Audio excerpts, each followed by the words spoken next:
ప్రపంచ వన్యప్రాణుల దినోత్సవం సందర్భంగా మంగళగిరిలోని ఏపీ ఎస్పీ బెటాలియన్ ప్రాంగణంలో ఉప ముఖ్యమంత్రి పవన్ కళ్యాణ్ ఒక సరికొత్త అధ్యయనానికి శ్రీకారం చుట్టారు. అటవీ శాఖ చేపట్టిన ప్రతిష్టాత్మక హనుమాన్ ప్రాజెక్టు కింద ఏకంగా 100 అత్యాధునిక రెస్క్యూ వాహనాలను ఆయన ప్రారంభించారు. మూగజీవాల ప్రాణాలను కాపాడటమే లక్ష్యంగా వీటిని రూపొందించారు. ఒక రకంగా చెప్పాలంటే ఇవి కదిలే వెటర్నరీ ఆసుపత్రులని చెప్పవచ్చు. వన్యప్రాణుల సంరక్షణకు వాటికి ఏదైనా గాయం తగిలితే చికిత్సలో జాప్యాన్ని నివారించేందుకు ఈ అంబులెన్స్లలో వినూత్న టెక్నాలజీని అమర్చారు. గాయపడిన జంతువులను లోపలికి ఎక్కించడానికి హైడ్రాలిక్ లిఫ్టులు, తక్షణ ఆపరేషన్లు చేయడానికి శస్త్రచికిత్స పరికరాలు, రక్త పరీక్షల కోసం మైక్రోస్కోపులు, అత్యవసర మందులను అందుబాటులో ఉంచారు. క్షేత్రస్థాయిలోనే వన్యప్రాణులకు మెరుగైన చికిత్స అందించేలా మొబైల్ వెటర్నరీ సేవలను 19 ర్యాపిడ్ రెస్పాన్స్ బృందాలతో అనుసంధానించారు. వన్యప్రాణుల రక్షణతో పాటు మానవ వన్యప్రాణి సంఘర్షణల వల్ల నష్టపోయిన కుటుంబాలకు అండగా ఉండటంలో పవన్ కళ్యాణ్ తన ప్రత్యేకతను చాటుకున్నారు.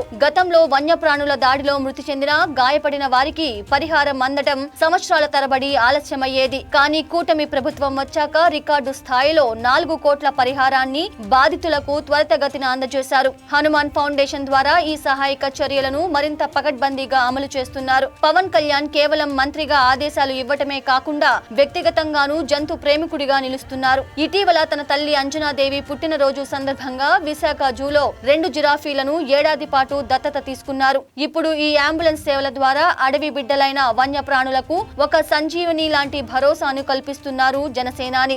మనసుకు నచ్చిన శాఖలను తీసుకుంటే అధికారం కాకుండా సొంత పనిలా భావించి ఎంత బాధ్యతగా చేయవచ్చో, ఎటువంటి మార్పులకు శ్రీకారం చుట్టవచ్చో అటవీ శాఖ, పంచాయతీరాజ్ శాఖల ద్వారా పవన్ కళ్యాణ్ నిరూపిస్తున్నారు.